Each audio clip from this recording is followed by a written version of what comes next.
I'm alive. Hello. Hang on. Let's bring you down so you're not quite so up in the air. Hello, everybody. This is just going to be a quick live to announce the stitch for tomorrow morning. I decided I'd just announce it tonight since Kathy's quick on the draw and she's spied this stitch and already done it. So I figured, hey, I'll give everybody else a chance to get an early start if they haven't learned my little secret. So it's March 4th. This is stitch number 12. Can't remember if I changed that in the title. I will double check that. If you are here for the first time, I do have my chats set up for subscribers only. And that's just to keep bots and riffraff out. If you're not riffraff, all you have to do is subscribe and then you can leave a comment. No problem. So let's talk about this week's stitch. I'm not going to stay on long. We are going to do, it's called Crochet Easy Bobble Stitch by Crochet and Knitting with Tuula Maaria, I think is how you say her name. If that's wrong, I am so sorry, Tuula. She's got a delightful channel. If you want to learn new knitting and crocheting things, I only crochet. If you want to get into the knitting world, you might want to go ahead and subscribe to Tuula, okay? I'm a new subscriber to hers. I think I'm going to really enjoy following her along. I am subscribing to more crochet channels so I can learn new stuff. So let's talk about the stitch. You start with 2 rows of whatever you want your background stitch to do. She used double crochet. You could do, you probably would not want to do single crochet or your blanket will grow very slowly. Double crochet or even treble crochet would be interesting as your background. The Bobble Stitch is actually worked from the wrong side of your blanket. So if you're going to work this stitch, you want to make sure that you are on the row that is the back of your blanket facing you when you do the stitches.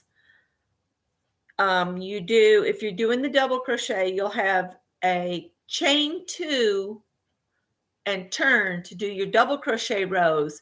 Then when you do the Bauble Stitch, it's a chain 1 to turn, okay? I just have a couple little hints. I want you to go to Tuula's channel and watch the videos. And I did say videos. In the description box, I have put the link to the basic stitch, and I've called that one video 1. And that one shows you just how to do the basic Bauble Stitch. The second video, she puts a twist on it and she shows you how to change colors either per row or per bubble. So you might want to check that out. It looks really cool. I haven't done that. I've done this, just the beginner one, okay? So you're going to do the 2 rows of double crochet and then you should be on the back side of your piece. And then that's when you're going to start adding your baubles. And this is the back side. This is the side that should be facing you when you create your stitch. And the stitch looks like that. Look at the dimension on that. Now, this stitch is actually brought to you today by Janet Nash. She recommended this. And she sent me the link to Tuula's channel and everything. So like, share, and subscribe to Tuula's videos if you would, to share the love. And if you're new to this, you can still join, start anywhere, and just go from it. So how do you decide what kind of pattern you want? Because you can put your baubles like right next to each other and have just a big old bubble come out. Or what I did is when you're doing the bauble row, you'll have your 2 rows of double crochet. The baubles are created with single crochet, and then where the baubles are, you do 5 double crochet in the next stitch here. And then you just start single crocheting. So you have to decide the pattern you want. Hi, Barbara.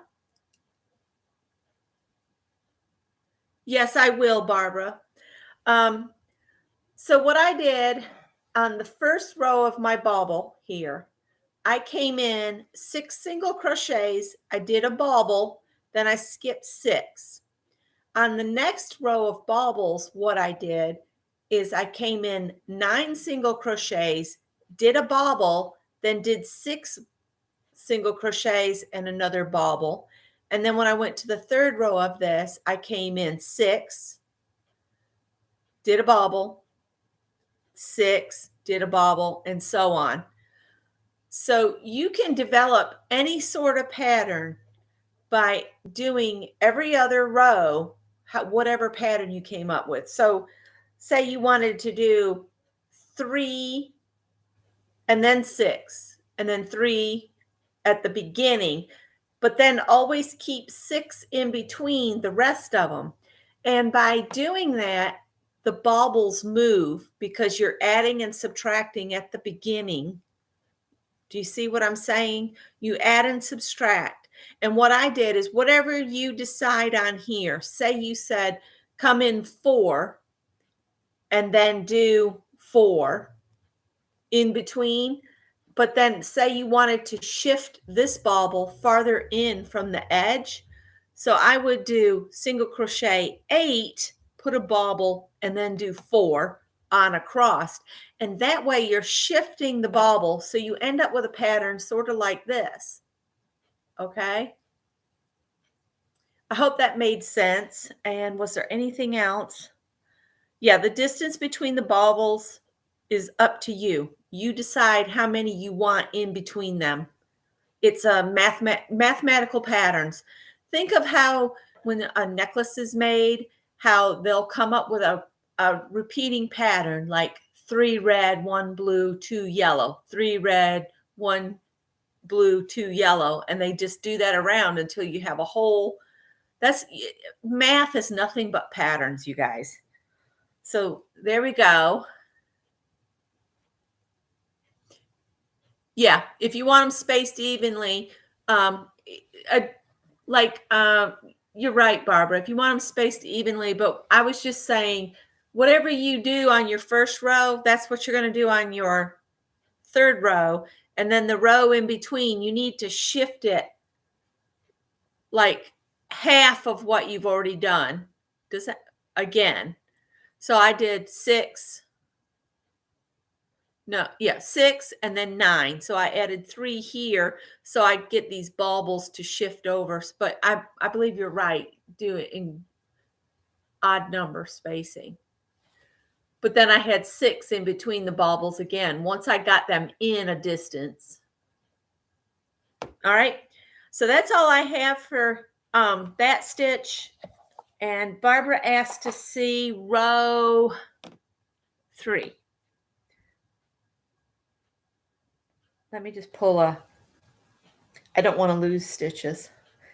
I haven't chosen next week's stitch yet. So let's see. 1, 2, 3. The almond stitch. Yeah, a lot of people had trouble with that one. So it looks like this. The cream color is the almond stitch. That looks better back here. Almond ridges. So you should have basically, there's an almond here and then an almond here. They're offset each other. And you do have to be careful with your tension because it will draw in if you get too tight. So that's that one. Hold it up where you can't see my face so the camera quits trying to see me. And then the other side of it, it looks like that on the back side. So on the back side, you have the ridge shows here in the center. where on the front it's an indentation. So that's why you've got these ridges on the back here. And then there's also ridges on the front in the curve. Kendra said that stitch about done her in. And I know Kathy put it off too. So it's okay if you get one that you're just stuck on and you just get sick of trying, just set it aside and try it another day. Whether you try it right away or whatever. Today's stitch is really easy. Once you understand, you have to choose your pattern and then repeat it every other row. I mean, this would make a really cool blanket for a little kid. They'd sit there and rub on those baubles. And I really like the one we just did here, the bar stitch, because I just love that for a hat brim. Like make an entire hat with baubles and then do this as your brim. That would be so cool. What I discovered about it is that it's row 1 through 4, then repeat row 1 through 4. On the almond stitch, yes. What I found, if I'm remembering, I'm probably not remembering right. This is a long time ago for me. I would have to go back and look at the tutorial. Now, if I did an entire blanket of the same stitch, I might remember some of it. But that's why the videos are there for us to replay. Now, this row here, I ended up with, this is the back of the stitch. And that's supposed to be the front, and it's on the back. But I have said this before, I'm not real worried about it being on the front. Leslie, a friend of Janet Nash's, she's following along over in UK, and she ripped out and so that she could get all of the front on the front side. But I really love how it's turning out, even with my wonky edge. And I think what I'm going to do is I'm just going to do that wavy border. I think Bag a Day has a really good tutorial on a wavy stitch, and I think that's what we're going to do on these, at least the sides of this blanket, and just do a wavy border. But again, I'm using thrifted yarn. I'm not worrying about the waviness of it. I think it's still going to be a fun blanket to just throw over a chair or a couch or whatever. So, and I love seeing either on Instagram or Facebook, if you would share a picture of yours in progress. I'm thinking next week I'll work with some of the black yarn again to bring it back in and have a kind of a break here. One of the thrift stores here, I walked in and it was like the whole front was just covered in yarn, and I bought 4 skeins. That's all I bought. They were $1.99 a skein. I think this orange was one of them, and so was this. This doesn't show up on screen, but in my pictures, it's just about true to color. This is lime green, like glow in the dark lime green. And I'm not going to keep you because I know Beth is on, but I did want to go ahead and release the stitch so everybody can do it. If you are just starting and you want to start with this one and then work your way backwards and then just add the other, you can go any which way you want. This is just meant to teach the stitches and help out some of the crochet channels to get them some more subbies. And if you know of a really good crochet channel that I haven't already gotten to, which I know there's a ton more out there, please message me so I can check them out. I love Crystal's channel. She loves Freddie Mercury as much as I do, except maybe more because she's got like a whole shrine room for him. And I just love her tutorials. She does a lot of giveaways. She does a lot of mystery box openings and that kind of stuff. So if you love to see what comes in a yarn mystery box, you might want to hang out with Crystal because she buys a lot of them. And then she gives the yarn away.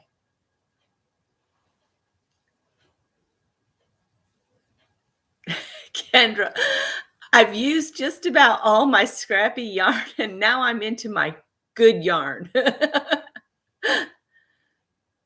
right, guys, I'm not going to keep you. I hope you all have a great night and a wonderful weekend, and I'll talk to you later. Bye, guys.